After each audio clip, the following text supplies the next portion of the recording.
그는 어린 시절부터 매일같이 잔혹한 폭력에 시달렸다. 그것을 한 사람은 다름 아닌 그의 아버지였다. 왜 아버지는 담배를 사러 가지 않으셨을까? 거대한 털북숭이 남자는 아들이 언젠가 자신의 조직을 통치할 수 있도록 무자비하고 냉혹한 사람이 되기를 바랐다. 하지만 소녀는 한 번도 반항하지 않았다. 그는 어린 친구와 함께 학교로 걸어가면서 미소까지 지었다. 그날이 올 때까지 집에 도착해보니 사랑하는 여자친구가 의식을 잃고 쓰러져 있었다. 그의 아버지는 순수한 근육으로 이루어진 거대한 몸집에 서리가 끼지 않는 냉장고처럼 견고하게 다져진 몸으로 방금 소녀에게 교훈을 주었다. 그 소녀는 정신을 잃었다. 그날 밤 그는 아버지를 너무 심하게 때려서 아버지가 혼수 상태에 빠졌다. 의사들은 그가 깨어날지 확신하지 못했다. 이 때문에 소녀는 소년원에 보내졌다. 처음에는 그는 웃음거리였다. 소녀는 친구와 서울에서 함께 살기로 약속했기 때문에 돈을 원했다. 그래서 그는 눈을 치우고 신발을 드고 심지어 오늘 하루는 세포보스의 애완견이 되기도 했다. 그는 돈 때문에 인간 표적이 되기까지 했다. 하지만 운 좋게도 탄성이 끊어져 돈이 병이 안으로 떨어지고 말았다. 상사의 명령은 입으로 가져오라는 것이었고 그는 정확히 그렇게 했다. 그는 새로운 죄수가 들어와도 그 3년이 빨리 지나가기를 바랐을 뿐이었다. 그는 관여하는 것을 피했다. 문제는 어느 날 친구가 그를 방문하러 왔을 때 발생했다. 누가 소녀를 다른 세계로 데려가려고 나타났는지 맞춰봐. 우리만의 트럭군. 이 일로 소녀는 완전히 정신이 무너졌다. 그는 친구의 사진을 바라보며 감방에서 몇 시간이고 시간을 보냈고 그러다 괴롭힘을 당하는 친구의 사진을 빼앗아 조롱하기 시작했다. 처음에는 사진으로 무엇을 할 것인지에 대해 그들이 말하는 것에 신경 쓰지 않았지만 트럭에 실려가지 않았다면 소녀에게 무슨 짓을 했을지 말했을 때 그는 미쳐버렸다. 그는 사장님의 머리를 7.1 규모의 지진을 일으킬 정도로 세게 때렸다. 농담은 끝났고 이제 그는 누구에게도 자비를 베풀지 않을 것이다. 이제부터 그는 더 이상 망설일 이유가 없다. 그가 더 이상 존재하지 않는 유일한 이유. 경비원들이 방에 들어서자마자 경악했다. 오직 그 사람만 서 있었고 케첩이 여기저기 흩어져 있었다. 만약 새로운 수감자가 그 순간 그를 막지 않았다면 독방 감금은 그의 문제 중 가장 사소한 것이었을 것이다. 일주일이 지나고 그는 여가를 즐기기 위해 외출했다. 새로운 리더가 되고 싶어 했던 괴롭힘 가해자 중 한 명이 그를 괴롭히러 왔다. 주인공은 처음에는 별로 신경 쓰지 않았다. 그는 심지어 방역도 하지 않고 얻어맞았다. 하지만 남자가 아버지가 가지고 있던 것과 비슷한 문신을 드러내고 친구의 사고에 대해 이야기하기 시작하자 그의 인내심이 바닥났다. 그는 재빨리 남자와 이 문신이 새겨진 팔을 제압했다. 더 이상 필요하지 않을 것 같아요. 주영이의 모습에 모두가 깜짝 놀랐다. 그는 갇혀있던 지 얼마 되지 않아 이제 다른 사람을 아무런 후회도 없이 사람들 앞에서 망가뜨리고 있었다. 한편 감옥의 높은 곳에서 한 남성의 실루엣이 보이며 아래에서 벌어지는 소란이 무엇인지 궁금해하고 있다. 또 다른 남성은 차를 마시며 아래를 내려다보니 활기찬 아이들이 꽤 많았고 그 덕분에 건강해진 것 같아 행복하다고 말했습니다. 우리는 그 남자가 권창석 교도소장이라는 것을 알게 되는데 그는 매우 친근한 어조로 상대방과 대화하고 있었다. 실루엣은 막 병원에서 퇴원한 남성의 모습이며 원장은 필요한 것이 있으면 어떤 식으로든 돕겠다고 말했다. 그의 방문 목적이 무엇인지 묻자 모든 죄수들이 기숙사로 돌아가고 소령은 다시 노트에 무언가를 적기 시작한다. 그는 주영이 완전히 정신이 나간 사람과 같은 감방을 쓰고 있다는 사실을 알아차리면서 주영을 두려워하기 시작하는 것이 분명했다. 그는 소년이 지금까지 한 모든 일을 지켜보았고 그가 화가 났을 때 무엇을 할 수 있는지 누구보다 잘 알고 있었다. 그 순간 간수가 감방에 도착하여 주영 씨의 이름을 부르며 면회자가 기다리고 있다고 전했습니다. 그는 수갑을 찬 채로 감방을 나서며 경비원과 동행하며 누가 자신을 방문할 수 있을지 궁금해한다.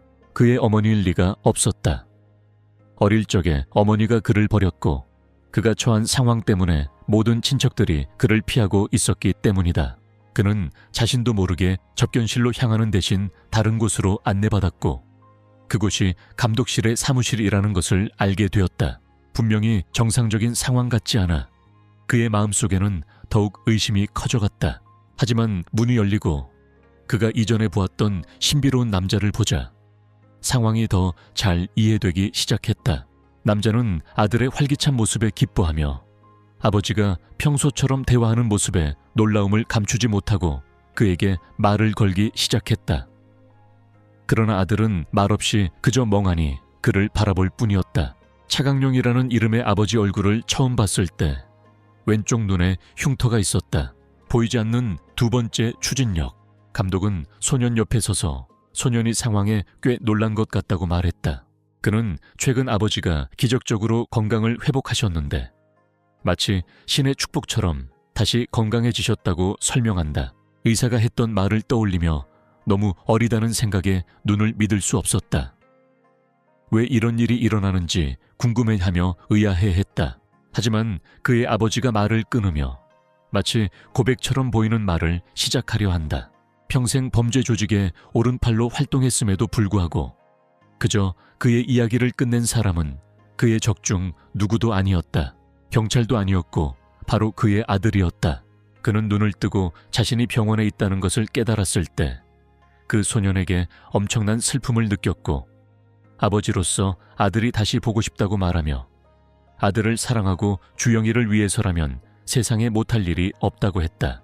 눈물이 뺨을 타고 흐르는 채로 그는 자신이 한 행동에 대해 어쩔 수 없었다고 설명한다. 이 말은 아버지가 하는 말을 이해하려고 애쓰는 젊은 강룡을 혼란스럽게 만들고 그날 친구의 목숨을 끊은 사람이 사실은 자신이었다는 것을 강룡이 밝힌다. 강룡이 이야기를 계속 이어갔다. 그는 그녀가 채 치인 후에도 아빠는 숨을 쉬고 있었지만 충격으로 움직일 수 없었다고 회상했다. 그녀는 근처에서 자신을 지켜보던 남자에게 도움을 요청했다. 하지만 그녀가 누구인지 깨닫자 그의 눈이 놀라움으로 크게 뜨였다. 이에 강룡은 다친 상태에서도 소녀에게 귀신을 본 적이 있는지 물었다. 그 남자는 몇 년 전 그가 혼수 상태에 빠지기 전 자신의 집에서 자신에게 했던 말에 대해 그녀에게 따졌다. 그는 자신의 다음 행동이 부모가 자녀를 위해 희생하는 본보기라고 말하며 소녀에 대한 공감 없이 그렇게 말했다. 하지만 생각해보니 이 소녀는 내 이유를 이해하지 못할 수도 있겠어. 결국 그녀는 애초에 부모님조차 없었던 사람이에요. 교도소 갱단에서 현재로 돌아온 라이언은 어느 정도 자부심을 느끼며 자신의 아들이 모든 것을 묵묵히 견디는 불쌍한 사람이라고 생각했다고 말했다. 하지만 그날 그는 처음으로 소년이 소녀를 계기로 분노를 폭발시키며 진심으로 행동하는 모습을 보았다. 그리고 그 때문에 그는 그녀의 삶을 끝내기로 결심했다. 그 남자는 아들을 위해 모든 것을 바친다는 명분으로 멀리서 돌아와 그녀의 목숨을 빼앗으려 했다.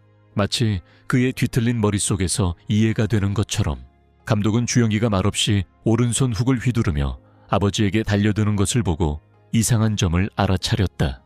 하지만 그가 펀치를 날리기도 전에 경비원이 몇 발의 테이저 총을 발사했다. 그들은 충격을 받아 쓰러진 소년의 의사에 반해 제지하려 시도하기 시작했다. 의식을 유지하려고 애쓰고 있어요. 너를 내려다보며 바닥에 누워있는 영. 강룡은 아들에게 자신의 아버지에 대한 복수를 원하는지 물었고 대답을 듣지 못했음에도 불구하고 아들에게 복수를 이룰 수 있는 유일한 방법을 알려주었다. 그의 갱단원 중 일부는 그곳 교도소에 수감되어 있었지만 그들은 이제 막 문신을 새긴 신참들이었다. 그러나 이들 중 일부는 분명히 미래의 조직의 핵심 인물로 성장할 것이다. 주영은 아버지에게 도달하기 위해 자신이 최고임을 증명하고 주도권을 잡으며 직급을 상승시켜 그곳에서 인정을 받아야 했다. 그래야만 아버지를 이기고 2인자로서 아버지를 능가할 수 있는 능력을 갖추게 되었다. 그는 천룡 조직에 맞서기 위해 준비해야 할 것이다. 그의 보상은 강룡조차 해내지 못한 일을 이루는 것이었고 성공한다면 그의 삶은 완성될 것이다. 작별 인사를 건네며 그는 감독에게 자신의 아들을 잘 돌봐달라고 부탁했고 감독은 걱정하지 말라고 안심시켰다. 하지만 모두의 예상과는 달리 주영씨, 전류가 흐르는 상황에서도 그의 몸은 일어나 아버지에게 다가갔다. 그는 강룡에게 복수할 때가 아직 미래가 아니니 헛소리 그만하라고 말했다. 바로 지금 강룡을 향해 도약하며 뒤에서 공격하려 했지만 뒤에서 한 인물이 나타나 소년의 징역을 막았다. 남자는 주영의 머리를 강제로 땅에 박아 움직이지 못하게 했다. 강룡을 보호하던 남자는 자신을 영감이라 부르던 소년에게 사과했지만 상사의 명령을 따르는 것이 자신의 의무라고 말했다. 구속된 상태에서도 주영은 계속해서 아버지에게 다가가려 했지만 그곳에서 복수를 이루는 것은 더 이상 불가능해 보였다. 그의 아버지는 그에게 눈을 뜨고 상황을 관찰하라고 요청했다. 그래야 네가 결코 그에게 다가갈 수 없다는 것을 더 잘 이해할 수 있을 거라고 했다. 수십 명의 사람들에게 둘러싸인 채 아버지는 불가촉 천민으로 여겨지고 무모한 행동을 일삼았기에 소년에게 상황을 더욱 악화시킬 뿐이었다. 아버지에게 진정으로 복수할 수 있는 유일한 방법은 감옥을 완전히 장악하는 것이었다. 아버지는 미소를 지으며 그 말을 남기고 다가올 날을 기다린 후 뒤돌아 떠났다. 환호하며 마침내 자신이 해야 할 일을 받아들였다. 그리고 모든 부하들이 떠나자 그는 떨리는 몸으로 땅에 몸을 기댄 채 서 있었다. 시간이 흘러 구치소 생활이 계속되었고 목공실을 보여주었다. 망치를 두드리며 못을 박는 모습이 포착되어 그는 빠르게 일일 할당량을 채우고 휴식을 취했다. 그의 도구에 대한 기술을 본 죄수들은 그 소년이 망치를 정말 잘 다룬다고 말하며 어쩌면 학교에서 괴롭히던 아이들을 죽이는데 망치를 사용했을지도 모른다고 추측했다. 하지만 맥기한을 보니 그는 살인자가 아니라 그저 또 다른 패배자처럼 느껴졌다. 그 순간 새로운 사람이 작업장에 도구를 들고 나타났다. 한 남자가 그에게 도구를 선반에 가져다 달라고 부탁했고 그가 그 장소로 다가오자 너와 눈이 마주쳤다. 두 사람은 서로를 바라보며 잠시 눈을 마주쳤다. 소년은 들고 있던 도구를 떨어뜨렸고 그중 못 하나가 바로 떨어져 제임스의 발에 끼어 발이 끼어버렸다. 잠시 동안 바닥에 박힌 못을 응시하며 마치 기억을 떠올리게 하는 것처럼 새로운 인물 윤건민이 등장하여 살인범과 마치 오랜 친구처럼 그의 이름을 부르며 대화를 시작한다. 이 두 사람은 사실 오래전 초등학교 동창이었다는 것을 알게 되었습니다. 윤건민은 뉴스에서 매그넘을 본 적이 있다고 말하며 감옥 같은 곳에서 매그넘을 만나게 되어 놀랐다고 한다. 기회를 틈타 그는 맥컬럼이 어렸을 때 모범적인 학생이었다는 점을 언급하며 신문 보도대로 그가 정말로 다명의 학생들의 생명을 혼자서 저질렀는지 질문했다. 윤건민은 그가 그런 일을 할 거라고는 상상도 못했다. 이 순간 맥기하는 대화에 불편함을 느낀 듯 손에 든 도구를 온 힘을 다해 움켜쥐기 시작한다. 하지만 다행히도 경비원이 그들을 막아섰고 윤건민에게 다시 일하러 돌아가라며 모든 잡담을 멈추라고 말했다. 건민유는 작업대로 돌아가 매그넘에게 작별 인사를 건네고 맥심은 여전히 앞에 놓인 테이블의 못들을 응시하고 있다. 살인자는 대화 도중 망치와 못을 너무 꽉 쥐고 있어서 자신의 손이 피투성이가 된 줄도 몰랐다. 감방으로 돌아온 주영은 바닥에 앉아 깊은 생각에 잠겨 있다. 그는 아버지가 자신에게 했던 말을 떠올리며 자신을 아들로 부른 남자를 반드시 찾아내겠다고 결심했지만 여전히 어떻게 해야 할지 몰랐다. 감방 안에 다른 죄수 한 명이 감옥의 모든 채소 메뉴에 실망하며 굶주림에 대해 불평하고 있다. 그들은 그날 먹을 피자 한 조각이라도 있으면 행복하게 죽을 수 있을 거라며 조금 불평했다. 경비원이 그들에게 다가오자 대화가 중단되고 주영은 그 틈을 이용해 그들을 감방으로 불러들인다. 경찰관이 무슨 일이 있는지 묻지만 주영은 아니라고 대답하며 피자 배달 여부만 물어봅니다. 교도관은 소년에게 자신이 감옥에 있음을 상기시키며 대화를 위해 즉시 감방에서 나오라고 지시한다. 다음 장면에서 피자를 원했던 죄수는 오랜 시간 갇혀 있다가 손에 피자 한 판을 들고 있는 모습이 보인다. 그의 소원이 마침내 이루어진 것이다. 감옥 밖에서 음식을 먹은 지 오래되었고 주영이 덕분에 먹을 수 있게 되어 감사하다고 한다. 주영이는 경비원들이 아버지의 영향 아래 있었기 때문에 이를 관리했다. 그리고 이 때문에 주영은 그 영향력의 한계가 어디까지인지 시험해보고 싶었다. 복수를 위해 아버지의 아들이라는 점을 감안할 때 그 소녀는 최종 목표에 도달하기 위해 무엇이든 하고 무엇이든 사용할 준비가 되어 있는 듯 보였다. 계획을 되새기던 중 죄수들 사이의 대화가 계속되는 것을 볼 수 있는데 맥컬럼이 왜 피자를 먹지 않는지 궁금해하고 있었다. 그날 윤건민을 마주친 이후로 그는 이상해 보였다. 분명히 그를 긴장하게 만들고 떨리게 만들었기 때문이다. 다음 날 두 사람은 목공 작업실의 작업대로 돌아와 작업을 시작했습니다. 윤건민은 다시 한번 도구를 들고 현장에 나타나 마치 일부러 그러는 것처럼 그들을 다시 포박한다. 그렇게 하면서 그는 마치 매콤을 도발하려는 듯 여러 못을 매콤 근처에 떨어뜨렸다. 어떤 식으로든 그는 마지에게 음흉한 표정과 미소를 지으며 사과했고 마지의 심기를 분명히 건드렸다. 윤건민의 친구들 중 일부가 나타나 소년을 지켜보며 몇 가지 질문을 던졌고 7명의 학생을 살해한 사람이 자신의 부하 직원이었다고 말했지만 서로를 노려보는 듯한 눈빛을 주고받았다. 윤건민이 거짓말을 하고 있는 건 아닌지 의구심을 품었지만 그가 진실을 말하고 있다는 것을 증명하기 위해 윤건민은 죄수들에게 지은호가 어릴 때부터 자신을 잘 따랐다고 말한다. 그는 매기가 함께했던 좋은 시절을 기억하는지 물으며 다가와 매기의 머리를 잡고 작업대 못에 머리를 대도록 눌렀다. 그는 초등학교 시절 함께했던 시간을 떠올리기 시작한다. 윤건민은 매기를 매일 괴롭히며 자신의 즐거움을 위해 그러는 것 같다. 우리는 마기가 나무 문 뒤에 갇혀 여러 못이 튀어나온 장면을 회상한다. 윤건민은 문을 반대편에 있는 못을 박아 소년을 겁주며 괴롭히는 것을 즐기는 것 같다. 목공 작업실로 돌아온 김 씨는 왼쪽 눈에 위험한 수준으로 다가온 못을 떠올리며 어린 시절 끔찍했던 순간들을 떠올리며 떨고 있다. 주영이 자신의 수감자를 찾아가기 몇 분 전 교도소 안에서 대화가 벌어지는 모습이 보인다. 죄수들은 매그가 어디 있는지 궁금해하며 그를 본 적이 없다고 말하고 있다. 그중 한 명은 갑자기 목공방으로 불려가 청소를 돕게 되었다고 말하는데 이는 주영의 호기심을 자극한다. 주영은 자리에서 일어나 다른 사람들에게 그 시간에 목공실을 청소할 계획이 정말인지 묻는다. 그는 이어서 감방 밖에 배치된 경비병들에게 다시 말을 건넸다. 그의 동료 죄수들은 그가 피자와 비슷한 것을 요청할 거라고 생각하며 기뻐한다. 지난번에 그가 가져갔지만 주영은 그냥 경비원에게 문을 열어달라고 부탁할 뿐이다. 장면은 다시 목공방 안의 싸움으로 전환되며 윤건민의 그룹에 속한 4명의 죄수 중 2명이 이미 바닥에 쓰러져 의식을 잃은 상태이다.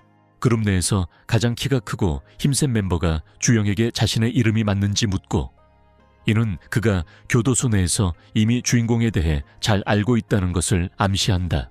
윤건민은 주영이 대답하기도 전에 끼어들며 이제 상황이 더 명확하게 이해되기 시작했다고 말한다. 그는 주영에게 자신과 매기가 친한 친구인지 물으며 맥컬럼이 그런 믿을 수 있는 사람이 곁에 있다는 사실에 부러움을 드러냈다. 윤건민의 친구가 주영의 충성심을 좋아한다고 말하며 오른손으로 펀치를 준비하면서 주영에게 친구가 되고 싶은지 묻고 바닥에서 얻은 탄력을 이용해 수감자에게 다가가 멱살을 잡고 다리로 체인을 손쉽게 제압한다. 그의 오른쪽 다리와 상대의 체중을 이용하여 그는 남자의 머리를 땅에 내리치고 우월감에 찬 표정으로 그와 친구가 되는 것보다는 차라리 죽는 게 낫겠다고 말한다. 세 번째 남자를 쓰러뜨린 주영은 윤건민에게 블론디라고 부르며 돌아선다.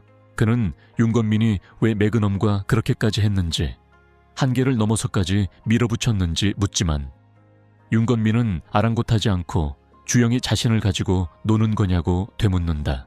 윤건민은 이 기회를 틈타 자신의 투신 이유를 설명하기 시작했고 주영의 관심을 끌기 위해 일부 세부 사항을 공유하며 자신의 분노를 정당화하려 했다. 하지만 그가 말하는 동안 이전에 쓰러진 거인이 다시 일어나 주영 뒤에서 기습적으로 다가와 목을 조르려는 모습에 놀란 다른 친구가 주영에게 총을 겨누고 있다는 것을 깨닫는다. 그의 말은 그저 방해가 되었을 뿐이었다. 거인은 주영의 목을 오른팔로 감싸 압박하며 주영이 방역할 수 있는 선택지가 거의 남지 않게 된다. 절망에 빠진 주영은 자신을 구하기 위해 남자의 손가락을 부러뜨리기로 결심한다. 그러나 행동에 나서기도 전에 윤건민이 갑자기 주영의 복부를 찔러 극심한 고통을 느끼게 하고 숨쉬기조차 힘들게 만든다.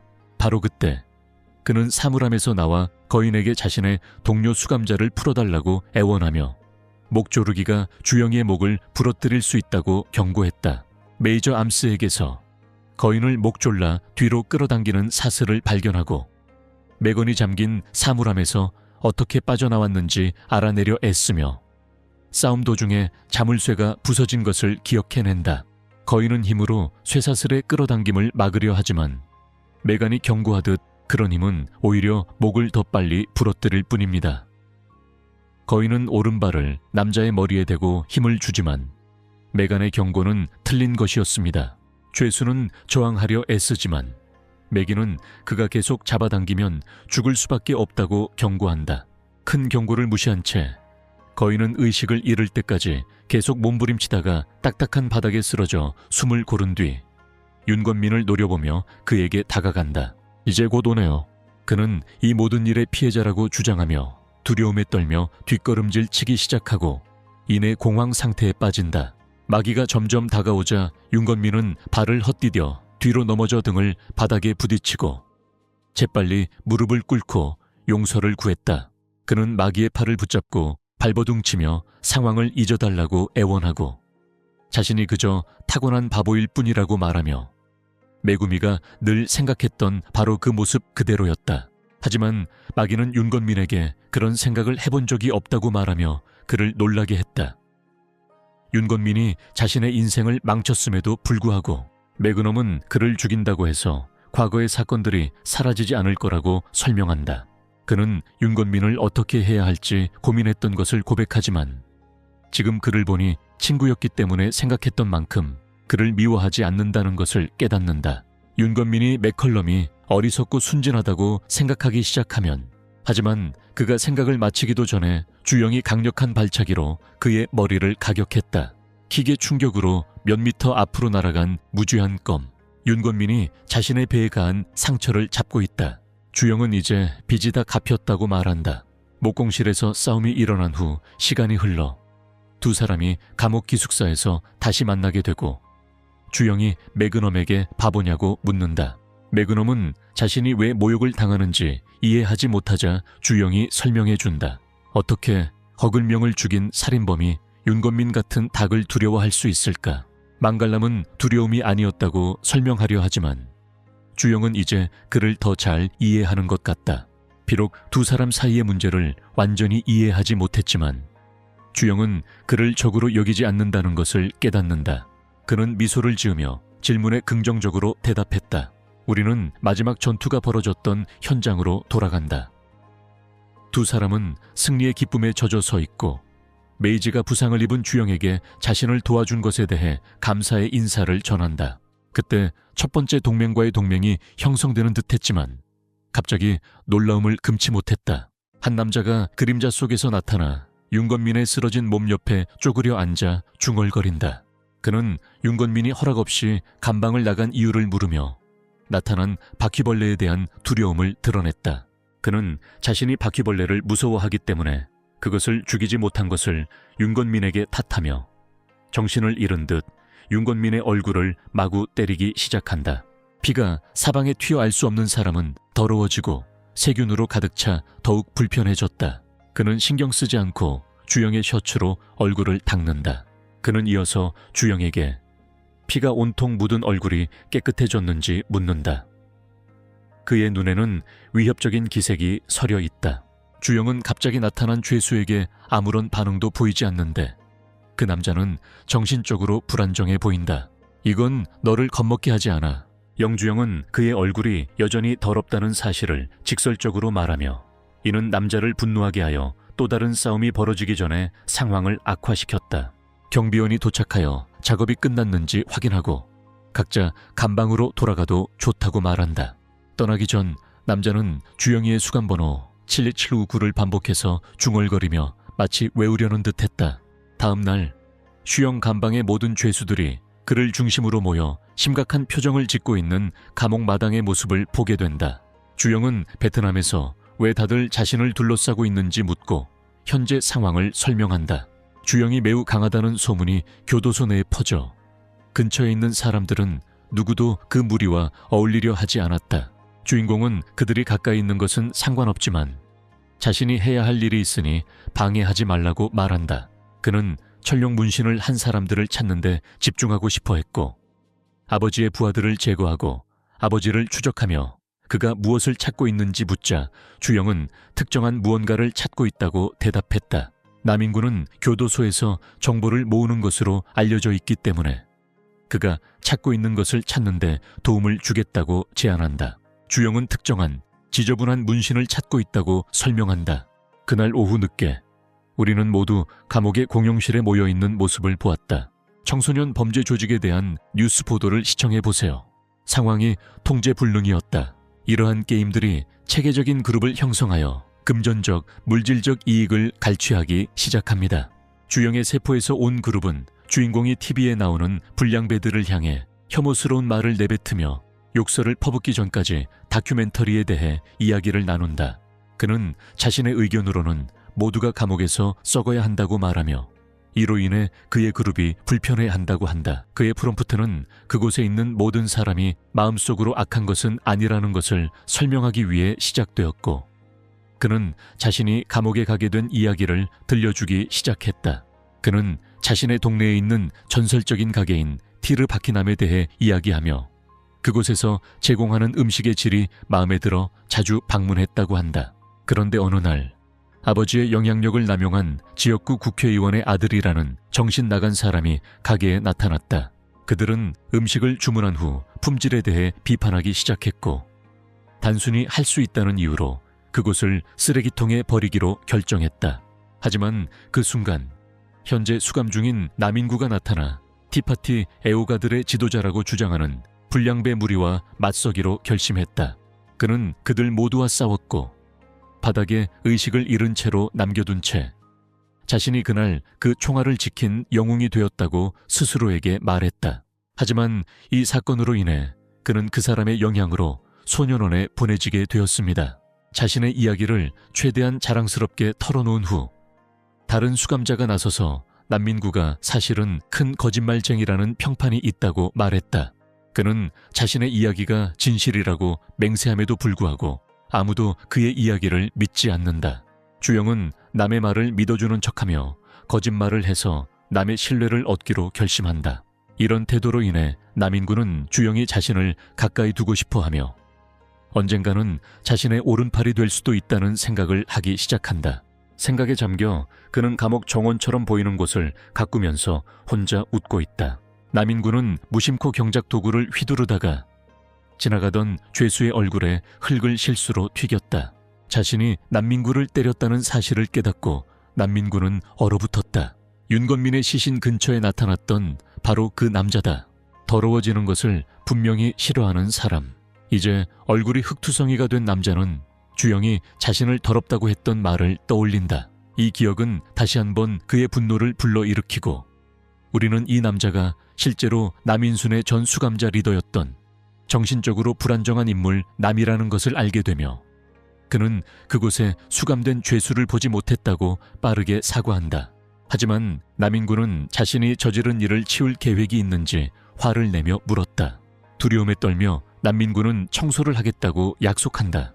이 남자가 광기에 가까운 청결에 집착하고 있다는 사실을 독자에게 드러내자 남자는 주머니에서 살충제 캔을 꺼내 남인구의 얼굴에 직접 뿌렸다.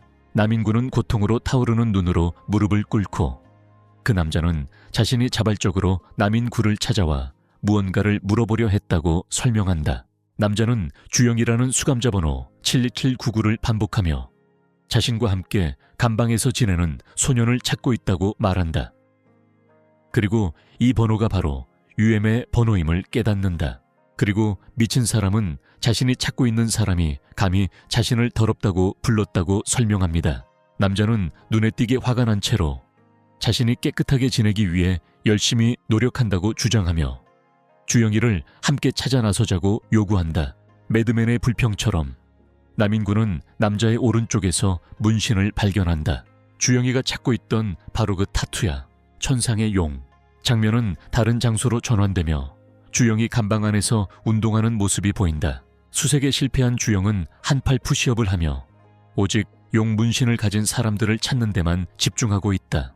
바로 그때 남자가 그의 옆에 나타나 그의 혼자만의 시간을 방해하며 주영이 대답하기도 전에 대화를 시작하려 한다. 남자는 갑자기 그에게 먹을 것을 권하며 주스를 건네고 주스를 받아 마시지만 뭔가 이상하다는 것을 느낀다. 그는 남인구에게 살충제를 어디서 구했는지 물었다. 그런 다음 남자가 과거에 감옥에 갇혀있는 모습을 회상 장면으로 보여준다. 다른 죄수를 붙잡고 있으면 입에 깔때기 같은 힘이 작용한다. 남씨는 전직 세포 지도자입니다. 같은 미친 사람이 광분하여 동료 죄수의 더러운 입 때문에 자신이 더러워졌다고 외치며 표백제 병을 들고 있다. 한 미친 남자가 제지당한 죄수에게 다가가 깔때기에 액체를 붓고 있다고 주장하며 단지 청소 중이라고 말한다. 그렇게 하자 죄수는 의식을 잃었지만 의식을 잃은 시신에 신경 쓰기보다는 바닥에 흩어진 물건들에 더 흥분하는 미친 사람이 되었다. 그의 전 감방은 진정으로 통제 불가능한 악마가 지배하는 살아있는 지옥이다. 현재로 돌아온 주영은 남인구에게 살충제 사건에 대해 계속 추궁하지만 남인구는 거짓말을 반복하며 자신의 거짓말쟁이 소문을 알고 있는 동료 수감자들의 의심을 점점 키우고 더 많은 질문을 던진다. 세포 리더를 독살하면 자신에게 큰 문제가 생길 것을 깨달은 명은 걱정이 되기 시작했지만 모두의 예상과는 달리 작은 술을 단번에 들이켰다. 주영이의 관점에서 보면 주스가 맛있다는 말을 자연스럽게 하고 미친 추윤에게 감사를 표하며 다음날 있을 단체 청소 세션을 모두에게 알리며 준비를 철저히 해달라고 부탁하는 추윤의 말을 완전히 무시하는 행동을 보인다. 이것은 남인구가 실제로 그에게 음료를 제공할지 지켜보기 위한 테스트였다. 하루가 지나면서 밤에 남의 노트에 용 문신을 찾고 있는 주영이 스케치하는 모습을 본 우리는 이 기회를 틈타 다가가서 무엇을 그리고 있는지 물어본다. 그에게 더 가까이 다가가 보세요. 추비는 모든 것을 명분으로 설명하며 주윤을 진짜로 독살할 계획을 세우면서 의심을 사지 않도록 조심한다. 설명을 마친 후 장 씨는 남인구에게 질문이 있는지 묻는다. 이에 대해 마미아는 주영이 자신을 왜 신뢰하는지 묻는다. 그는 너에게 젊은이는 보통 자신과 같은 사람을 의심해야 한다고 말해. 왜냐하면 다른 사람을 무턱대고 믿으면 문제가 생길 뿐이니까. 자신이 한 말을 깨닫고 남인구는 왜 그런 말을 했는지 의아해하며 마치 자신의 말을 통제할 수 없었던 것처럼 질문하기 시작한다. 하지만 주영은 차분하게 대답했다. 남을 속일 수 있는 사람은 사실 꽤 똑똑한 사람이고 그런 똑똑한 사람이 그런 어리석은 거짓말로 자신의 적이 되지는 않을 거라고. 지영은 일어나서 불을 끄겠다고 말하고 이제 잠잘 시간이라고 한다. 다음 날 2명의 경비원이 법무부에 예정된 일상 점검에 대해 논의하는 모습이 목격되었다. 그들은 포로들에게 방문객을 위해 가능한 한 철저히 모든 것을 청소하라고 명령한다. 죄수들은 복도에서 빗자루를 들고 다니며 바닥을 닦고 각자의 감방을 청소하는 모습을 볼 수 있다. 얼마 지나지 않아 남 전 세포부장이 나타나 주영을 살충제로 소독하라고 요구하며 대치한다. 그가 했던 약속을 상기시켜주는 것. 음흉한 표정으로 남구에게 배우를 물었지만 남구는 직접 대답하지 않고 주영이가 그 사건에 대해 매우 죄책감을 느끼고 있다고 거짓말을 했다. 그는 더 많은 거짓말을 늘어놓으며 충돌을 피하려 하지만 마에마네의 명성을 잘 알고 있는 미친 사람이 잘못을 저지르고 있다. 그는 남인구의 부정직함에 대한 벌로 그의 배를 주먹으로 치기로 결심한다. 완전히 히스테리에 빠진 미친 남자는 계속해서 남을 폭행하고 소병이의 머리를 밀어넣고 발로 짓누르며 남동구와 주영 자신 모두를 소독하겠다고 결심하는 주영의 수감 번호를 반복해서 외치고 있다. 그는 표백제 병을 열고 소병이를 씻어내려 남씨 바로 앞에서 그를 익사시키려 시도하다가 의식을 잃는다. 야니 도자케 광인과 마주한다. 미친 사람은 줄리아나를 향해 돌아서서 소년이 자신을 더럽고 추잡하다고 부르는 소리를 듣는다. 남자는 반쯤 익사한 채로 숨을 쉬기 위해 애쓰며 자신의 세포 리더를 바라보며 왜 이렇게 오래 나타나지 않았는지 묻고 있다.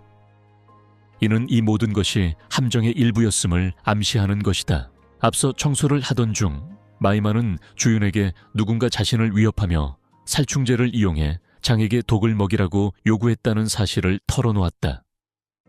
하지만 남자로 태어났기에 친구를 배신할 수 없다며 그런 협박에도 굴복하지 않겠다고 고백했다.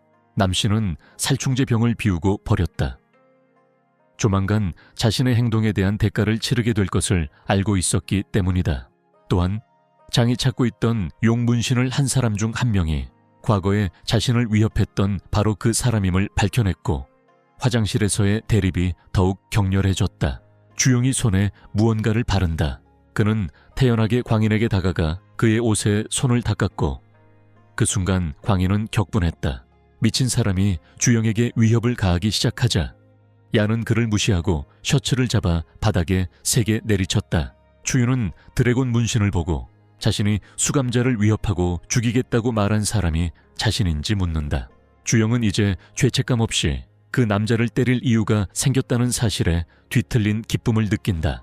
이야기는 한때 명성이 높았던 격투기 스타가 있었는데 그의 시그니처 동작은 상대의 배를 잡고 버섯을 짓누르는 것이었다. 그러나 실제로는 상대의 손을 몰래 묶어 싸우는 도중에 손을 떼지 못하게 하는 속임수를 쓰고 있었다. 그러나 어느 날 이후로는 이 기술이 다시 사용되지 않았는데 상대 선수가 홀드 중에 구토를 해서 격투기 선수에게 토사물이 묻었기 때문이다. 더티플레이로 유명한 스타 미스터라는 끔찍한 심리적 약점을 개발했다. 공포증, 세균에 대한 두려움, 화장실 싸움으로 돌아온 주영은 철룡에 대한 정보를 요구하며 상대와 계속 대치하지만 미친 사람은 자신의 피부가 썩어간다고 소리치며 화장실의 세균만 생각할 뿐이다.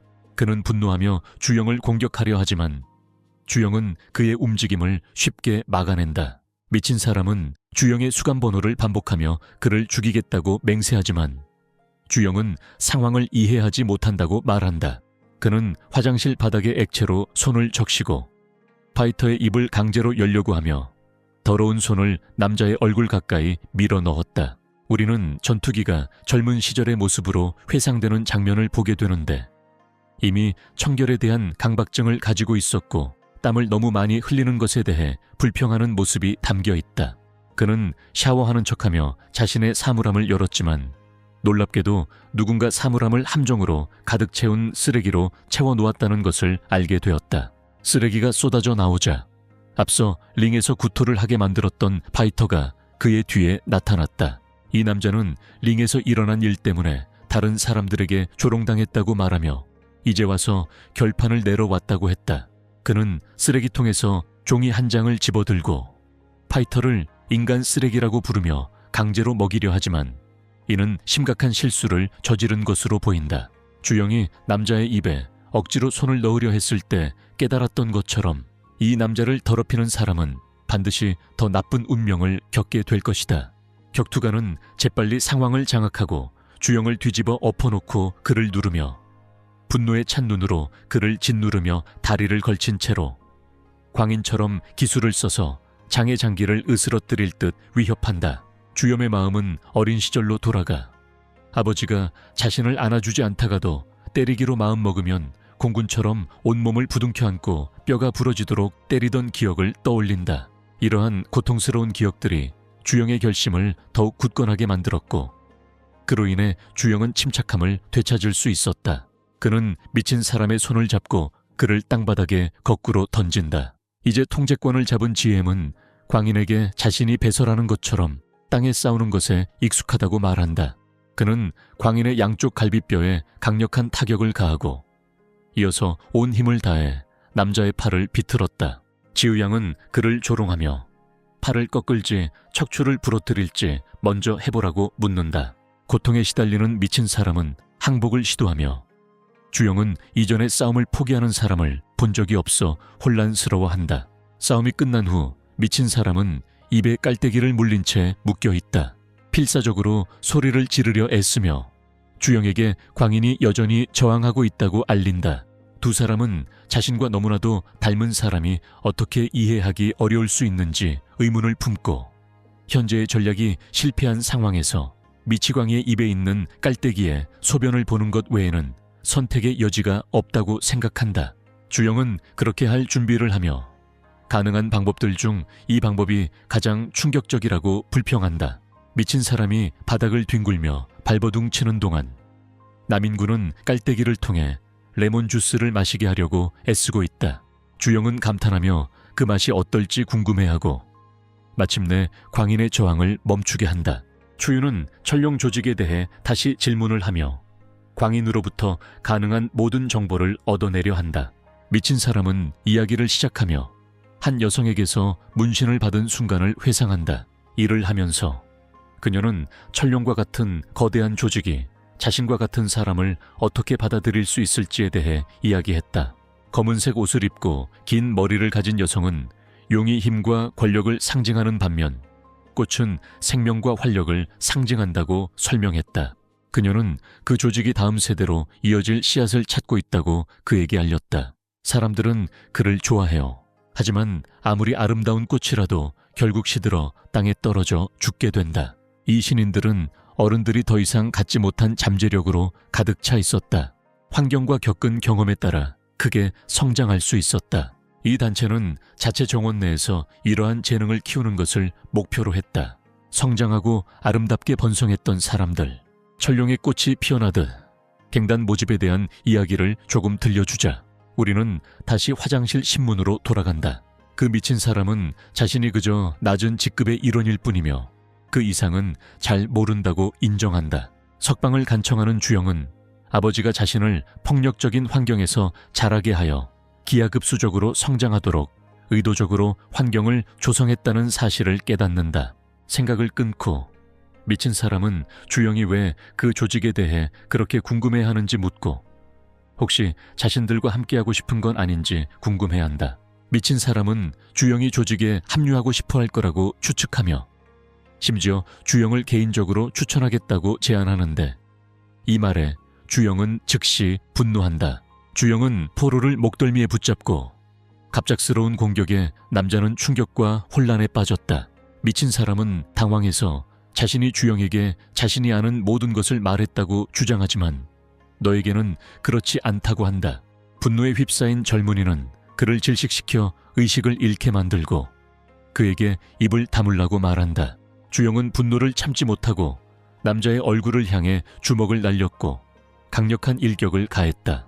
잠시 후 죄수들이 다시 화장실을 청소하는 모습이 보이고 주영이는 바닥에 끈질기게 남아있는 얼룩 때문에 불평을 늘어놓는다.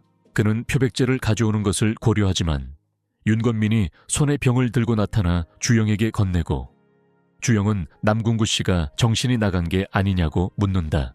남민구는 질문을 무시하고 주영은 그에게 감사하며 이제 대화가 해결되었으니 마음 편히 잠들 수 있겠다고 말한다.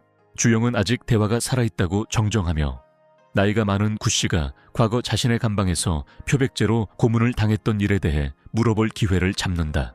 일반적으로 깔때기를 통해 표백제를 섭취한 사람들은 살아남지 못하지만 이 여성분은 멀쩡히 서 계십니다. 지는 그런 공격을 받는 사람들은 보통 물질 때문에 입에서 고통을 겪지만 자신의 차례가 되어 옛 교도소 리더에게 당했을 때는 표백제를 비눗물로 바꿔 사용했다고 설명했다. 푸남은 과거를 회상하며 자신이 모든 이야기를 꾸며내 교도관에게 보고하고 감방 이동을 준비하기 위해 모든 것을 미리 준비했기 때문에 실제로는 아무 일도 일어나지 않았다고 인정한다. 그는 분노했던 기억을 떠올린다. 미친 사람은 속임수를 알아차렸을 때 그것을 끔찍하다고 느꼈다. 주영은 감사에 관심이 없었고 마님께 자신이 이미 조직의 문신을 가진 사람을 찾아주었으니 감사할 필요가 없다고 말했다. 대화를 이어가던 남인구는 주영이 왜 그렇게 무서운 갱단을 추적하는지 물었다. 주영은 그들 모두를 죽일 계획이라고 대답했다. 그는 이미 2명의 멤버를 해고했고 나머지 멤버들을 찾는데 거의 성공했다고 설명한다. 남인구는 교도소에 문신을 한 사람들이 많다고 언급한다. 두 사람은 단서를 조합하려는 공통된 특성을 가진 멤버들이 있을 수 있는지 논의하기 시작한다. 지금까지 만난 모든 멤버들이 셀 리더였다는 사실을 깨닫기 시작한다. 동 과장은 며칠 후에 지도자들을 위한 원데이 어셈블리라는 행사가 예정되어 있다고 회상했다. 남인구는 주영이가 모르는 사실에 놀라며 자세한 내용을 설명한다. 분기마다 한 번씩 지도자들은 동맹을 강화하기 위해 한 방에 모인다. 교도소 관리 당국으로부터 공식적으로 인정받은 합법적인 행사. 하지만 실제로는 이 회의가 감옥에서 일어날 수 있는 일들을 논의하는 위장된 자리이며 온갖 불법 거래가 이루어지는 일종의 불법 카르텔이다. 남인구는 주영에게 자신의 잠재적 적들이 모두 모이는 곳에 갈 계획이라면 극도로 조심해야 한다고 경고한다.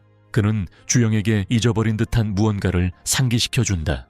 전국 각지의 소년범들이 이 교도소로 특별히 이송된다. 그들 중에는 다른 모든 사람들보다 더 위험한 사람이 한 명 있다. 이름은 밝히지 않은 채 남인구는 주영에게 자신을 너무 드러내지 말라고 조언한다.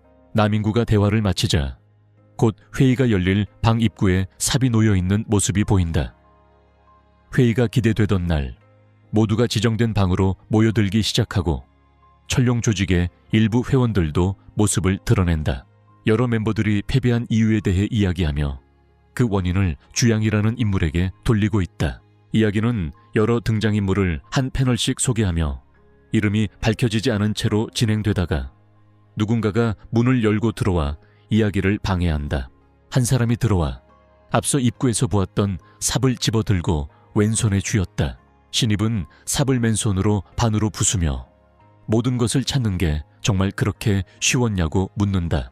그는 그들을 찾기 위해 겪었던 모든 어려움을 불평하며 이제 싸움을 시작할 준비가 되어 있다.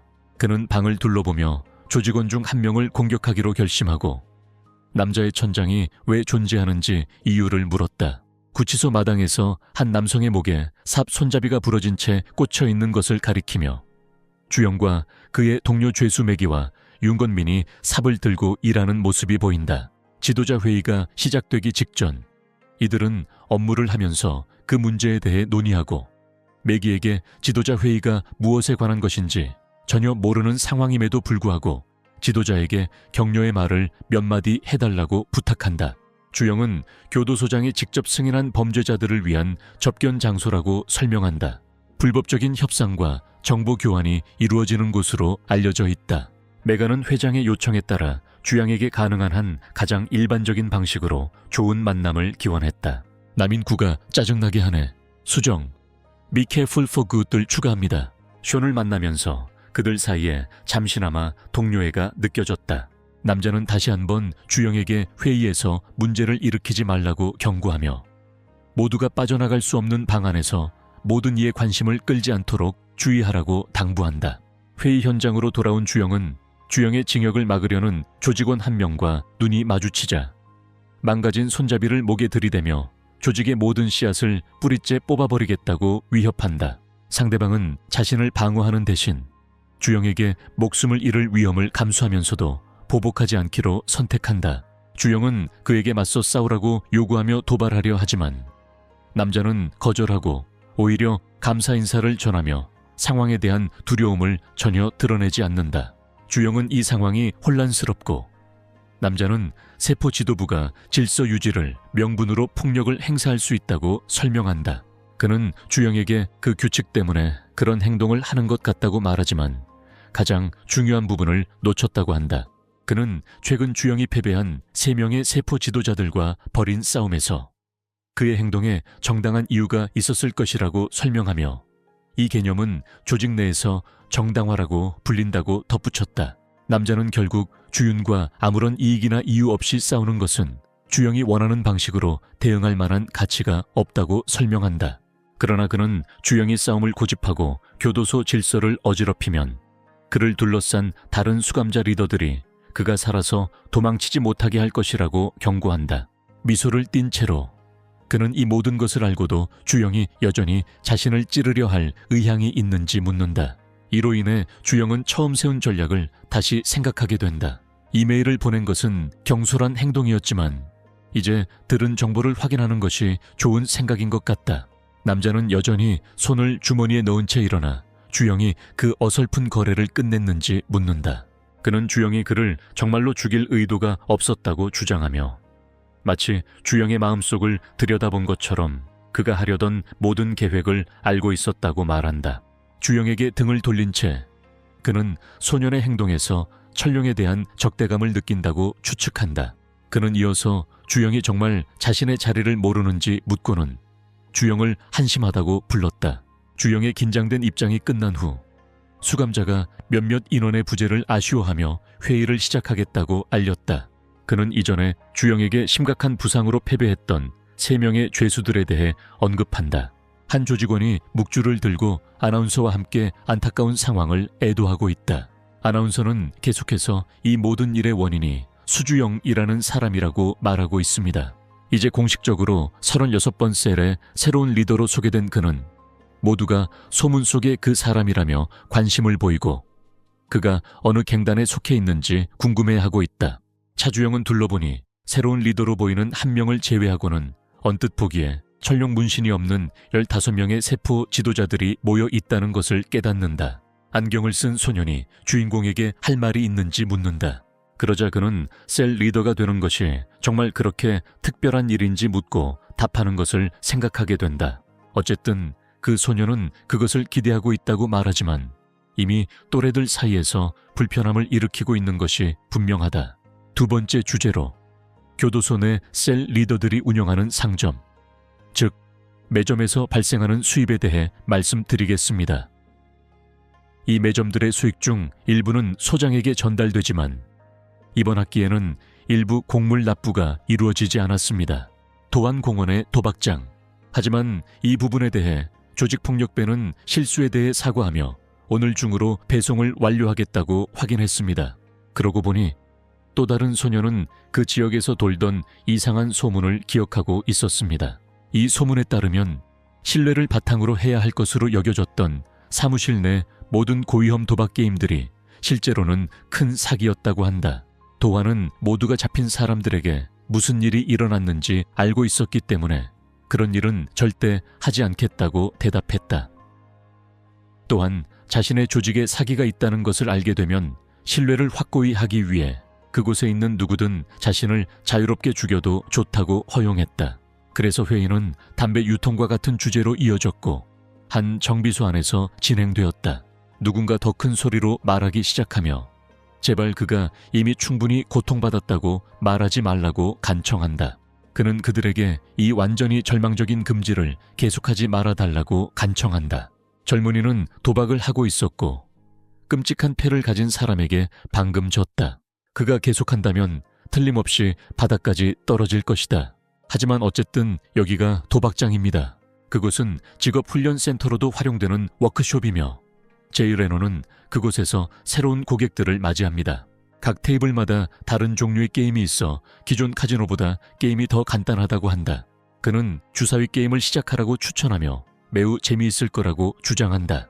그러자 뒤에서 대기하던 의뢰인이 사실인지 묻고 시간을 끄는 것이 재미를 망칠 것 같아 한 라운드만 해야 할지 고민한다. 도안공은 이전에 정당한 이유 없이 자신을 끌어내리려 하면 자신만 다칠 것이라고 말했지만 반대로 정당한 이유가 있다면 모든 것이 달라질 것이라고도 했다. 그래서 주인공은 그를 때리거나 갱스터의 생명줄을 끊든 자신이 원하는 대로 할 수 있을 거라고 생각하며 주사위를 바닥에 으스러뜨린다. 제노는 절박해지지만 주인공은 제노에게 그 다이아몬드를 한번 봐달라고 부탁한다. 특히 그 다이아몬드 안에 자석이 들어있어서 카지노에서 사기가 발생했다는 소문이 사실임을 증명했기 때문이다. 소년원은 엄격한 관리와 감독해 소년범의 교화를 목표로 운영됩니다. 적어도 그쪽 사람들 사이에서는 그렇게 알고 있어요. 권창석 소장은 소년원장을 지낸 후 26대 소장으로 부임했으며 소년원 내부를 범죄의 온상으로 만들었다. 교도소 내에서는 지도급 수용자들이 운영하는 이른바 상점이 수익의 원천이 되었다. 이러한 활동으로 얻은 수익 중 일부는 이세계 지급되며 그 대가로 수감자 지도자들에게는 일반 수감자들이 상상조차 할 수 없는 혜택과 자유가 주어진다. 사실 청소년 구치소 안에서 범죄 카르텔이 형성되고 있다는 것은 상상조차 할 수 없을 것이다. 하지만 이곳은 박도환 씨가 이끄는 베팅댄이라는 이름의 가게 중 하나입니다. 이 가게 안에서 한 남자는 모든 돈이 사라져버리자 심장이 두근거리기 시작했고 이제 무엇을 해야 할지 알 수 없었다. 너무 절박해서 젊은이는 이기기 위해 한 번 더 베팅할 수밖에 없다. 하지만 그 전에 박도환이 나타나 자신만의 방법이 있다고 말한다. 그 방법은 그가 소년에게 돈을 빌려주는 것이고 당연히 서명한 문서를 담보로 하는 것이다. 바로 그 젊은이는 사장에게 지옥에나 가라고 하고 자신과 상관하지 말라고 했다. 하지만 그는 부인하는 대신 받아들이고 박도환 씨가 왜 그렇게 말했는지 의문을 제기했을 뿐이었다. 진정한 중독자처럼 현재 상황으로 돌아가 봅시다. 주인공이 다인 내부의 자석 문제에 대해 언급했다. 그리고 만약 이 말이 사실이라면 카지노에서의 사기 행위를 명확히 보여주는 증거가 될 것이다. 지은호는 무슨 일이 일어나고 있는지 이해하려고 애쓰면서 식은땀을 흘리기 시작한다. 남인구는 다시 염료를 집어들고 모두에게 이것이 결과 조작이라고 말합니다. 모두가 이 문제에 대해 의문을 제기하기 시작하자 소란이 벌어졌지만 주인공은 자신이 잘못한 것이 있는지 묻는다. 이 맥락에서 조교가 자석을 이용해 염료를 조작한 뒤 어떤 숫자가 나올지 선택하는 것이 분명해진다. 그러나 지은호는 비난에 대해 단순히 잘못된 주장이다 라고만 답할 뿐이다. 차분하게 그는 자석으로 착각할 수 있는 그 공유 염료의 무게중심을 안정시키는데 사용된다고 설명한다.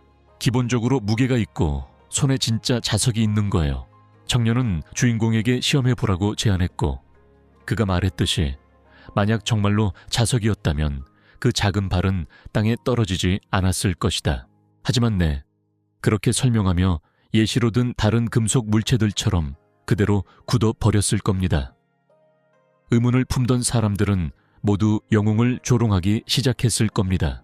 그러자 얼굴에 미소를 띤 채 자이모는 소년에게 한 잔 더 권하고 지나가던 박도환은 자신을 폭로하려던 새로운 고객에게 더 많은 관심을 기울이기 시작한다. 그곳에서 잠시 후 제이 레노는 주인공이 단 몇 분 만에 모든 것을 잃었고 자신이 승리할 확률이 50% 정도라고 확신하고 있었기 때문에 무슨 일이 일어나고 있는지조차 모른다고 말하며 정말 빠르다고 언급했다. 이 때문에 주인공은 자신이 운이 나빴을지도 모른다고 생각하게 되었다. 제이 예멘이 재빨리 소년에게 다른 내기는 없는지 묻지만 주인공은 그것이 종이 한 장에 불과하다는 것을 신경 쓰지 않고 또 다른 자신의 소지품을 내기로 내놓는다. 갑자기 다른 사람이 모든 것이 큰 사기라고 소리치며 드라이버를 손에 들고 다른 사람들을 위협하며 자신이 속아 넘어갈 만큼 어리석지 않다고 말한다. 당연히 리더는 그를 뒤쫓아가고 소녀는 계속해서 밀로에게 잃어버린 돈을 돌려달라고 외치고 있다. 그래서 난 안 해. 박은 우승했을 때 행복했던 기억을 떠올리며 손을 잡고 패배했을 때만 불만이 생긴다는 것이 아이러니하다고 말하며 벽에 머리를 박는다. 도안박은 다시 한번 사기 행위가 있다는 증거가 있는지 묻습니다. 소녀는 차례로 그 확률이 이상하게 보인다고 설명하려 하지만 확실한 증거가 없어 어려움을 겪는다. 도안박은 계속 소란을 피우면 문제가 될 것이라고 경고하며 특히 다른 고객들에게도 영향을 미칠 수 있기 때문이라고 말했다. 갱스터는 자신이 저지른 일에 대해 보안상의 이유 때문이었다고 사과하며 자신감 있게 모두가 게임을 계속 즐길 수 있도록 내버려 둔다. 이에 일부 죄수들은 갱스터의 의견에 동의하며 패배에 분노했다면 실력을 키워 해결했어야 한다고 말한다. 잠시 후 사적인 장소에서 주요 그룹이 모이고 남인구는 경희 카지노에서 어떻게 지냈는지 묻는다. 안타깝게도 영웅은 모든 돈이 사라졌음을 밝히고 결국 아무런 증거도 찾지 못했다고 털어놓는다. 그러나 그는 동료들에게도 같은 것을 요구하고 두 사람은 옷 안에서 무언가를 꺼내기 시작한다. 남인구는 계획대로 2장의 카드를 훔쳤다는 것을 보여준다. 사실은 주영이가 그 스캔들로 모두의 관심을 끌면서 아주 잘 행동했고 그 덕분에 다른 테이블에서 게임 없이도 카드를 쉽게 훔칠 수 있었던 것이다. 이제 지유도 매우 자랑스러워하고 있어요. 그의 계획은 어차피 부끄러움을 느끼는 영웅과는 달리 만약 그들이 실제로 부정행위를 하고 있다면 이 카드들로 무언가를 알아낼 수 있을 것이고 확인하기도 전에 분명 무언가 있을 거라고 확신한다. 잠시 후 직업훈련 워크숍에서 빠르게 달리는 차의 바퀴에서 큰 소리가 들리고 그 차 아래에서 전에 만났던 소년이 자신의 실수에 대해 용서를 구한다. 그러나 박은 그의 머리카락을 잡고 다시 한번 그의 은신처가 사기인지 묻는다. 그와 같은 사람들이 근거 없는 소문이 퍼지는 원인이었습니다. 그래서 소년들이 갱스터에게 선을 넘지 말라고 소리쳐도 두 사람 사이에 꽤 심각한 문제가 발생한다. 그 처벌을 마친 후 누군가 지도자인 지라야와 대화하는 것 같다. 요노는 사과하면서도 자신의 테이블에서 소란을 일으킨 손님을 언급했다. 그러나 다른 사람들과는 달리 그는 그 소년의 잘못이 아니라고 주장하며 이에 대해 걱정하지 말라고 부탁한다. 반대로 그는 소년에게 자신의 도박장을 위해 계속 열심히 일하라고 부탁한다. 도안박은 주인공이 집단의 적대감을 드러내는 데에는 분명한 이유가 있을 것이라고 생각한다. 그는 해당 그룹에 속해 있다.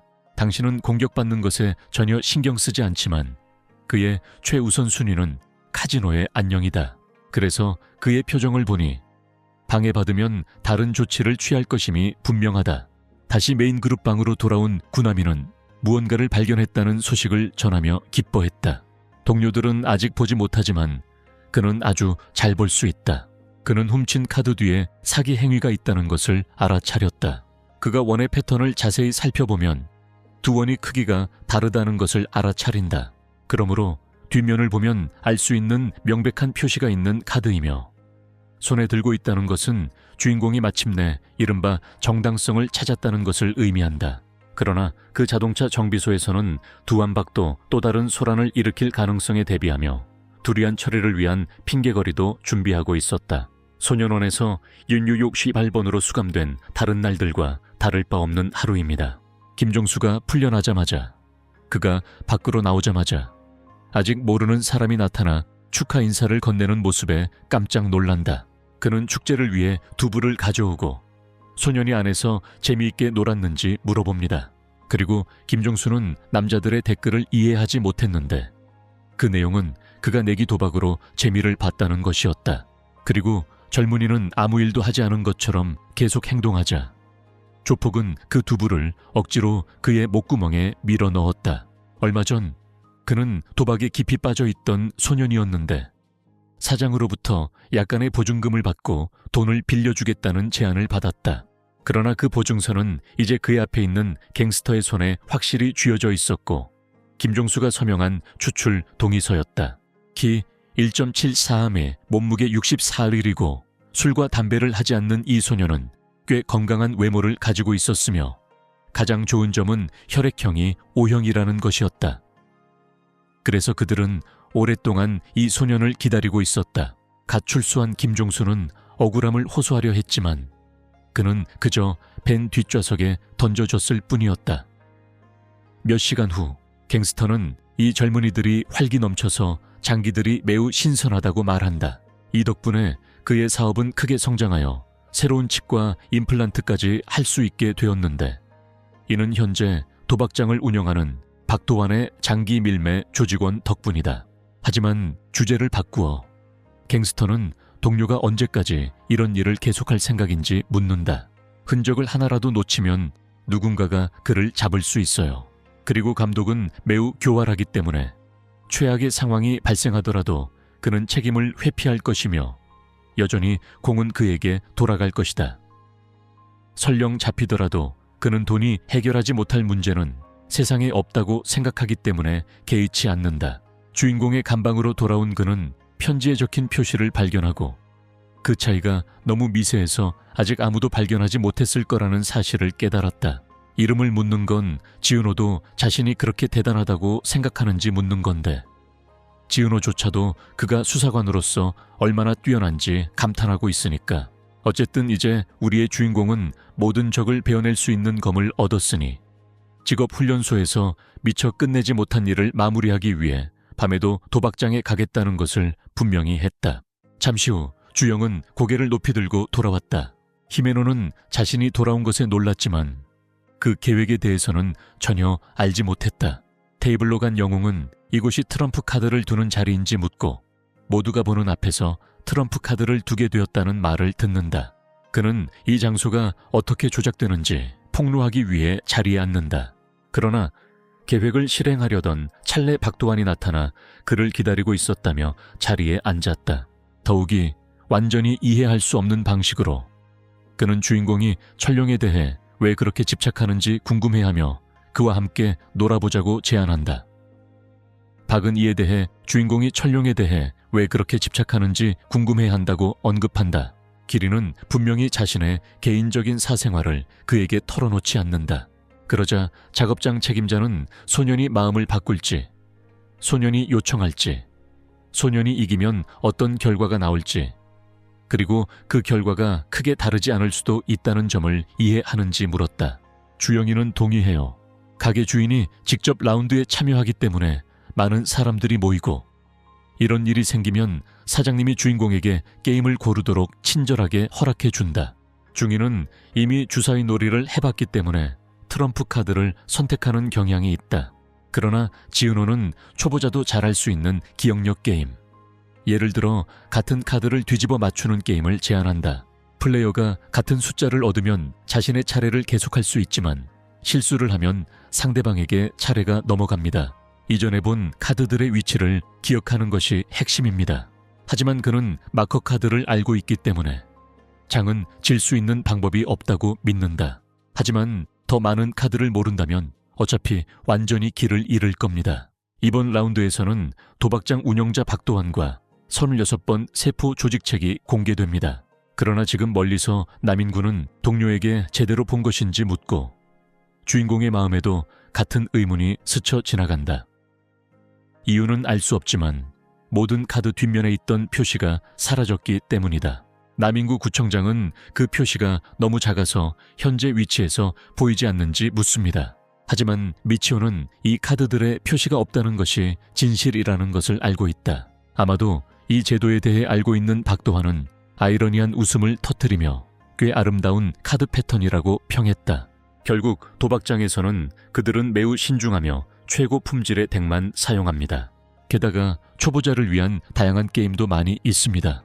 그래서 다른 것을 선택하신다면, 만약 그가 두리안 차를 원한다면 계획이 드러나는 것에 충격을 받을 것이다. 도환은 처음부터 그들이 카드를 훔친 사실을 이미 알고 있었던 것 같다.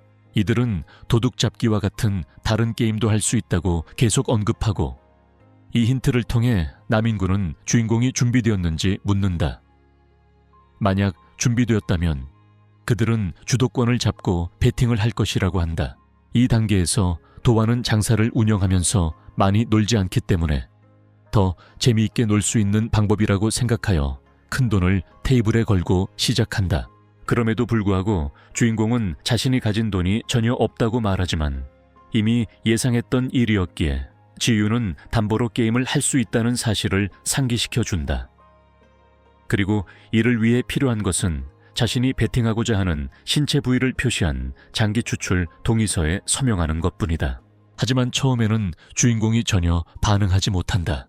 그 사람뿐만 아니라 다른 사람들도 거기서 이런 일이 일어나고 있다는 사실에 겁을 먹기 시작했어요. 그러자 도안 박은 소년이 내기를 두려워하는지 비웃으며 묻는다. 균은 이 게임에서 사기 행위가 분명하다는 것을 알고 있으며 다행히도 남궁구 씨가 베팅하기 전에 알아차렸다는 사실에 감사한다. 남궁구 씨는 동료가 포기할 수도 있다는 생각에 안도감을 느낀다. 그러나 그는 어떤 이유에서인지 모두가 조금씩 겁을 먹기 시작한다는 것을 알아차린다. 두리안 샤오는 그저 보증서에 서명하기 시작했을 뿐인데 이 일을 대가로 놀 수 있게 되었다는 사실에 만족한 듯 보였다. 분명히 그의 동료들은 이 광기에 휩싸여 당황하기 시작했다. 그러나 주영은 비겁하게 도망치지 않고 머리카락 끝부터 발끝의 손톱까지 모든 것을 걸고 그 대결에 맞서기로 결심한다. 그 대담한 배팅 이후 홀은 몇 초 동안 침묵에 잠겼다가 도안이 기쁜 마음으로 받아들이면서 끝이 났다. 영웅의 친구들은 치트가 있다는 것을 잘 알고 있기 때문에 두안이 대체 무슨 생각을 하는지 도무지 이해할 수 없다. 이제 주모는 기억력 게임에서 같은 숫자를 가진 카드를 찾기 위해 카드를 뒤집어야 한다고 다시 한번 설명합니다. 체크 코멘트 중에 주인공이 이 게임의 단순함이 정말 마음에 든다고 말하며 첫 턴을 시작하고 숫자 8이 적힌 카드와 숫자 9가 적힌 카드를 뒤집습니다. 숫자가 다르므로 도완이에게 차례가 넘어가 행운을 걸어볼 수 있다. 예상대로 갱스터는 우연히 9을 뽑았고 이는 주인공들이 방금 뽑은 숫자와 같았다. 그러자 그는 다른 사람이 어디에 있었는지 기억해내고 두 번째 9도 뒤집어 모두를 놀라게 했다. 이런 행운이라면 늘 그렇듯 내기에서 중요한 건 운뿐이다. 지금은 아무도 다음 수를 준비하지 않고 심지어 본인조차 그렇게 생각하지 않는다. 결국 그는 각 카드를 위장했음에도 불구하고 정확히 어디에 놓여 있는지 이미 알고 있었다. 판사와 함께 카드 배치를 결정하고 게임을 시작하기 전에 모든 카드를 외워두었기 때문이다. 그러므로 증거 없이도 이는 간단하면서도 완벽한 속임수가 된다. 결국 그는 주영이 가진 모든 것을 잃고 무방비하고 비참한 상태로 무방비하게 앉아있게 될 때까지 주영이 그 자리에 멍하니 앉아있을 것이라고 믿는다. 오래전 소년의 아버지는 아들이 왜 자신을 그렇게 좋아하는지 물었다. 그러면 솔직히 그가 돈을 많이 벌어서 그런 거라고 대답하지 마세요. 그 때문에 그는 아버지가 칭찬으로 받아들인 장난스러운 머리찍히를 받았다. 아들을 위해 최선을 다하는 자신이 자랑스러웠고 도안의 눈에는 세상에서 가장 든든하고 믿음직한 사람으로 보였다. 적어도 그때까지는 그렇게 생각했었다. 하지만 실제로는 아버지가 매일 회사에 가는 게 아니라 카지노에 가는 것이었다. 그리고 나중에 들은 바에 따르면 그는 아들을 행복하게 해주고 많은 돈을 집으로 가져오고 싶은 마음에 사채업자에게 50억 원의 빚을 지게 되었고 어리석게도 함정에 빠져들었다. 조작된 게임 시스템이 그를 속였다. 그러나 오늘 이 광경을 가까이서 본 도안은 아버지처럼 자신이 어리석다고 생각하지 않으며 이미 여러 패를 맞춰본 결과 바깥에서 일어나는 일들이 자신 쪽으로 흘러가는 것을 보니 자신이 속임수를 쓰는 쪽이 더 낫다고 생각한다. 이 시점에서 주영은 많은 사람들에게 불운한 행동으로 인해 많은 조롱을 받았다. 그들 모두에게 장기가 적출되는 동안 영웅들은 아기처럼 울 수밖에 없었다. 그러나 제안기르는 지금 모두에게 보여줘야 하는지 물었다. 그는 이 게임이 예상치 못하게 조작되었다는 사실을 모두에게 보여줘야 할지 물었다. 마지막 시도에서 주인공은 여왕 기호가 그려진 2장의 카드를 손에 넣는다. 사람들은 그가 운이 좀 따르는 것 같다고 생각하기 시작했다. 아마도 단순한 우연일 뿐일 거야. 신이 미소를 짓고 있다 하더라도 아직 16상에 도달하기까지는 시간이 더 필요할 것이다. 그러나 그는 계속해서 오른쪽으로 방향을 틀었고 점점 더 많은 짝을 이루는 동일한 카드들을 맞추었다. 그러자 사람들은 그가 어떻게 모든 것을 정확히 맞히는지에 대해 의아해하기 시작했다. 한 번에 13쌍의 정답이 모두 뽑혔고 게임은 거의 끝났다. 도안은 마침내 두려움을 느끼기 시작하는데 오직 자신과 판사만이 카드들의 위치를 알고 있었기 때문이다. 그러나 이 사실을 알게 된 것만으로도 전날 자신을 음해하려 했던 사람이 누구인지 밝혀낼 수 있었다. 일을 마친 후 남인구 구청 근처에 쪽지가 남겨져 있어 궁금증을 자아냈다. 그는 분명히 무엇인지 확인하려고 그것을 집어들었다. 그 순간 그는 주인공이 모든 것을 잃은 채 그 종이 조각을 들고 계속 게임을 하겠다고 내기했던 때를 떠올렸다. 그는 종이를 열어보니 특정 시간에 화장실 뒤쪽으로 오라는 메시지가 적혀 있는 것을 발견했다. 본능적으로 그는 그곳으로 가서 주인공이 왜 자신을 불렀는지 물었다. 그러자 종세는 재빠르게 카드 도박장에서 있었던 속임수에 대해 알고 있다고 대답했다. 남인구 지우는 당장의 처벌을 피하기 위해 바로 자백하지 않았을 것이다. 그러나 그는 누군가가 카드를 훔쳐갔고 이미 모든 카드를 다른 카드로 바꿔치기 했을 가능성이 높다는 것을 알고 있었다. 그래서 주인공은 그에게 직접 찾아가라고 불렀고 젊은 남자에게 스스로를 구할 기회를 주었다. 도박장에 있던 그와 다른 판사들은 모두 빚을 갚기 위해 일하고 있었다. 돈을 빌려줄 때 사람들은 자신의 장기를 담보로 맡기기 때문이다. 이 경우 두옹샤는 자신이 도와주는 한 자신의 모든 빚을 갚을 수 있도록 자신을 이용하도록 했다. 남씨는 그가 편을 들어주었다가 계획이 잘못되면 죽임을 당할 수 있다는 생각에 겁이 났다. 주영은 소년의 빚이 엄청나게 많다는 소식을 들었고 그가 출소해도 빚을 갚지 못할 수도 있다는 이야기를 들었다. 결국 그날 이후로 남인구 구청장은 감옥에서 풀려날 때까지 단 일주일밖에 남지 않았다. 주인공은 자유를 되찾자마자 수술대에 오르고 싶지 않다는 생각을 진심으로 했기에 누워서 주사위 한 쌍을 굴리는 간단한 임무를 주었다. 모두가 지켜보는 상황에서 그가 해야 할 일은 딱 하나였다. 현재로 돌아와 부정행위 게임의 진실을 폭로하세요. 모든 일이 끝난 후 주인공은 미소를 지으며 자신의 운이 좋다고 말했다. 꽤 괜찮은 것 같아요. 하지만 도완박이 이해하려고 노력하는 동안 그는 자신의 말을 정정하며 아마도 도완박과 그의 부하들이 미리 정해둔 모든 카드의 위치를 기억하고 있기 때문에 기억이 좋은 것일지도 모른다고 말합니다. 더욱 명확히 하기 위해 남인구두가 직접 주인공의 입장을 확인하며 지금까지 도박장에서 벌어진 모든 게임이 조작되었음을 밝힌다. 또한 그는 수감자들에게 사용된 모든 종류의 속임수를 보여줄 수 있다고 주장한다. 이에 사람들은 점차 당황하기 시작하며 상세게 해명을 요구하지만 박 씨는 분노로 떨며 자신의 은신처가 조작되었다는 말을 정말 했느냐고 묻고 격렬한 표정으로 터무니없는 비난이라고 반박한다. 그는 말로 상황을 모면하려 하지만 정찬은 바로 그의 얼굴을 땅에 박아버려 그럴 틈을 주지 않는다. 결국 이는 이미 그렇게 행동하는데 그럴듯한 이유가 되었던 것이다. 앞서 도완은 감독회의에서 자신의 사무실에서 부정행위가 발견될 경우 자신에게도 끝이 올 수 있다고 분명히 밝혔다. 그래서 조폭이 직접 말했듯이 주영은 그 약속의 결과를 이행할 준비가 되어 있었다. 몇 년 전 빚이 쌓이기 시작했을 때 아버지는 아들을 위해 문을 세차게 두드렸다. 그는 자신이 그곳에 있을 권리가 있다고 생각했다. 그렇게 돈을 다 걸고 난 뒤에 이 사실을 전혀 모르는 박 씨는 아버지가 바닥에 웅크리고 앉으라는 뜻이 무엇인지 물었다. 그러자 그 남자는 도완이 돈을 벌라고 해서 잘못한 게 없다고 대답했다. 돈을 벌게 해준 아버지를 좋아하시네요.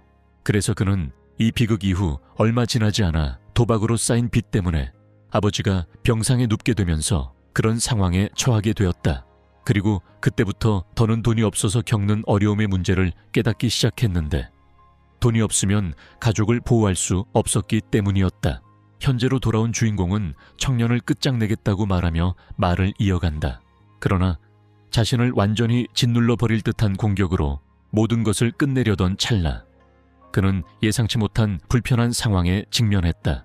아무도 그곳에서 빠져나오지 못했거나 적어도 그렇게 생각했는데 갑자기 종차가 날아갈 정도로 강력한 펀치를 날리며 그가 뒤에서 나타났다. 남인구는 그를 배신하는 것뿐만 아니라 그를 사기꾼으로 몰아쓰기도 했다. 그래서 사장은 목을 조르는 와중에도 높은 가격을 지불하게 하려고 그를 확실히 붙잡았다. 남인구 군은 자신이 하는 말을 증명할 증거를 가지고 있다고 소리쳤다. 그러나 도완은 자신의 불행에 대해 이 증거가 어디 있는지 묻는다. 함께 일하던 다른 판사는 바로 그 순간 증거를 숨기고 있었고 상사는 자신이 화를 내야 하며 적절한 처벌을 내려야 한다고 주장하며 피해자인 척 연기했다. 비록 자신의 일원이 낯선 사람과 공모하여 빚을 갚으려 할 것이라고는 상상도 못했을 것이다. 반면 주인공은 빠르게 움직이며 모든 일이 돈 때문에 일어났다는 점에서 상황 전체가 주인공의 생각을 더욱 굳히게 만든다. 그는 남인구를 갱단에 던져놓고 주먹을 꽉 쥔 채 그를 판단하지 않겠다고 말한다. 하지만 그는 그가 저지른 일에 대해 용서할 생각은 없다고도 말합니다. 굴 안에 있던 죄수들은 모두 패닉에 빠졌고 이번에는 주인공이 탈출했다고 믿는 도완이가 공범을 혼자 남겨둔 채 그곳을 빠져나갔다.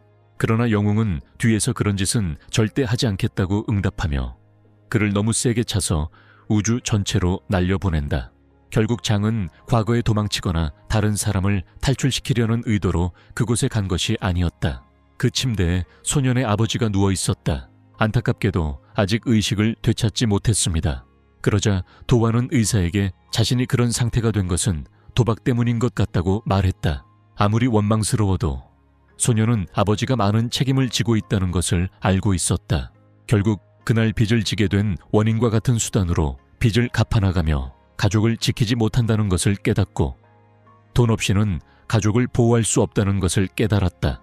인신매매 조직의 배후에 있는 남성은 이번 결정이 전적으로 아버지의 뜻이 아니었다고 주장하며 그 때문에 혼자 아이를 키우는 것이 매우 힘들었다고 말했다.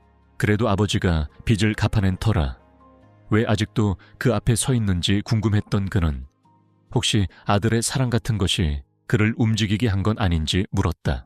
그러나 도와는 그 사랑이 자신에게 얼마를 지불할 수 있는지 물으며 대응했다. 결국 가족을 지키지 못했기에 그는 현재로 돌아와 가족을 다시 팔기로 했다. 그는 또한 이 싸움에서 도망칠 생각은 전혀 하지 않았다고. 적어도 이 모든 돈을 가지고 갈 수 없다면 그랬을 거라고 말했습니다. 두옹은 공격을 피하며 왜 자꾸 돈 얘기를 하는지 묻는다. 주인공은 도완과 같은 사람이 싸움에 능숙하지 않다는 것을 빠르게 깨닫는다. 그가 가하는 모든 타격은 적중하며 상황을 더욱 악화시킨다. 그러나 도완은 또 한 번의 펀치를 맞기 전에 싸움이 정말 그렇게 중요한 것인지 묻고 답한다. 난민군은 고함을 지르며 경고하려 하지만 주인공은 복부에 무릎을 맞고 모든 것을 토해내고 만다. 그거 하나만으로도 모자라. 소녀는 회복하려 애쓰는 와중에도 강력한 왼손 훅으로 사물을 들이받는다. 도완에게 주인공 같은 멍청이는 그저 그의 명령에 따라 일하고 월급을 받는 용도로만 쓰일 뿐이라며 싸움이 정말 가장 중요한 일이라면 그는 격투를 끝내고 그를 작업장차의 앞유리창에 던져버린다. 그러자 사람들은 그가 강경하게 행동한 탓에 결국 그런 상황에 처하게 된 것에 실망했다. 이 시점에서 남인구 구청장은 그 소년에게 무슨 일이 일어났는지 알고 싶어 했다. 박도환은 자신이 일으킨 문제에 대해 사과했지만 모두가 보았듯이 그것은 사무실 내 사기와는 전혀 관련이 없는 단순한 사고였다고 말했다. 그는 곧 상황을 재정비할 것이라고 말했지만 그 뒤에서 영웅이 다시 입을 열었다. 두옹은 갱스터가 내기를 조작했다고 비난한 것이 잘못이었다고 말하며 지금 와서 후회하더라도 그를 제거할 이유가 없다는 것을 고백했다. 도완은 별 차이가 없을 거라고 말했다. 하지만 주인공은 그곳이 게임 장소였기 때문에 이유가 필요 없다고 말했다. 그 때문에 이제부터 두 사람이 숨바꼭질을 하자고 제안하는 거야. 하지만 이 게임은 평범한 게임이 아닐 겁니다. GM이 보스 머리를 찾으러 갔을 때 제대로 숨기지 않으면 GM이 보스 머리를 발견하고는 큰 보상으로 머리통을 뜯어갈 테니까요. 도완박은 믿을 수 없다는 듯 일어나기 시작한다. 모든 곳에 어수선한 분위기가 감돌았고 그곳은 그가 이룬 모든 것들이 가득했다. 그러자 사장은 다시 한번 꼬리를 말고 도망가지 않겠다고 소리쳤다. 그러나 첫 번째 시도에서는 주영에게 발각되어 모든 것을 제로 만들겠다고 말한 주영의 기습에 당황한 탓에 그리 유리한 상황이 아니었다. 어쨌든 주인공은 이 술래잡기 게임이 싫다고 말한다. 그래서 그는 자유롭고 자발적인 압박 속에서 주사위 윗면에 표시된 숫자가 3인 상태에서 주사위를 굴리는 게임을 제안하는 것이다. 종은 3번 때리면 보답으로 주겠다고 말하며 건달을 때리기 시작한다. 도완은 소년이 어떻게 그런 계략을 강요하며 자신을 끌어내리려 하는지 분노하며 의문을 품는다. 주인공과는 달리 그는 생각 없이 주먹을 휘두르는 무모한 사람이 아니라고 주장한다. 게다가 그는 큰 야망을 품고 있다고 말하지만 바로 눈앞에 다시 주사위가 굴러가고 있다. 그런데 그가 느끼는 감정으로 인해 모든 자랑은 중단되고 만다.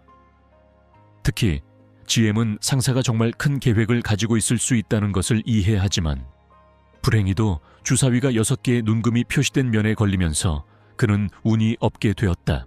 도완 박은 소년이 헛소리를 멈추라고 분노에 차서 고함을 질렀다. 그러나 6번의 타격은 경기 규칙에 따라 정확히 이루어졌고 결국 사장이 쓰러졌다.